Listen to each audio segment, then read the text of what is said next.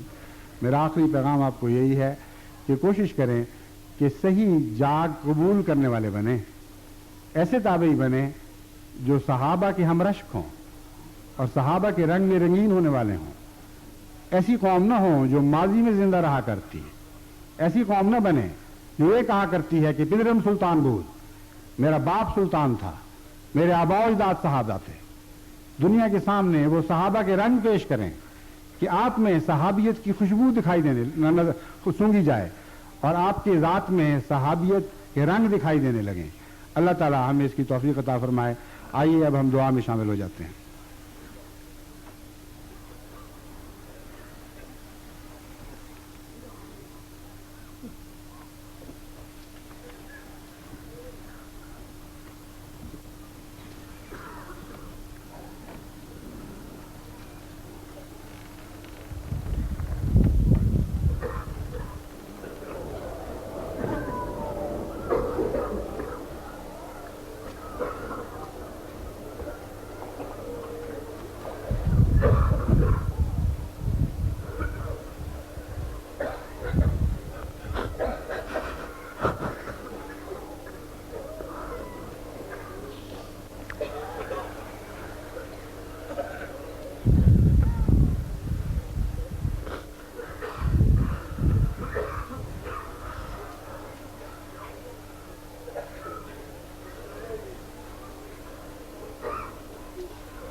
آمین.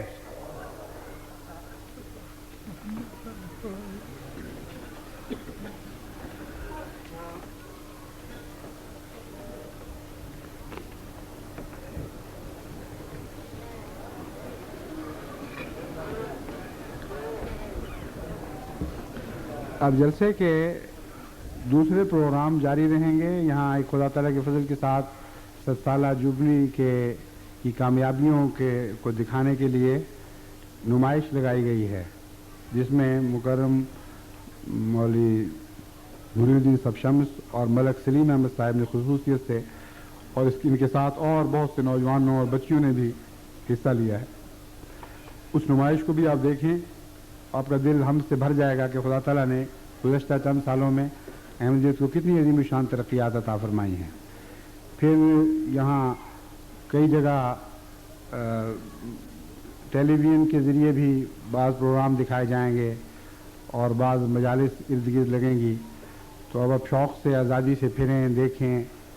یہاں جو خدام نے یو کے نے جو کام کیے ہیں ان کو دیکھیں، کس طرح روٹی کے پلانٹ کام کر رہے ہیں، کس طرح پریس کام کر رہا ہے، کہ جنگل میں خدا نے منگل بنا دیا ہے. ان سب باتوں کا آزادی سے مشاہدہ کریں، ایک دوسرے سے گلے ملیں، محبت کے اظہار کریں. تو اس کام کے لیے اب آپ فارغ ہیں. میں اب انشاءاللہ تعالی کچھ دیر اپنے معزز مہمانوں کے ساتھ بیٹھوں گا اور پھر کل دوبارہ آپ کی خدمت میں حاضر ہوں گا. السلام علیکم ورحمۃ اللہ وبرکاتہ.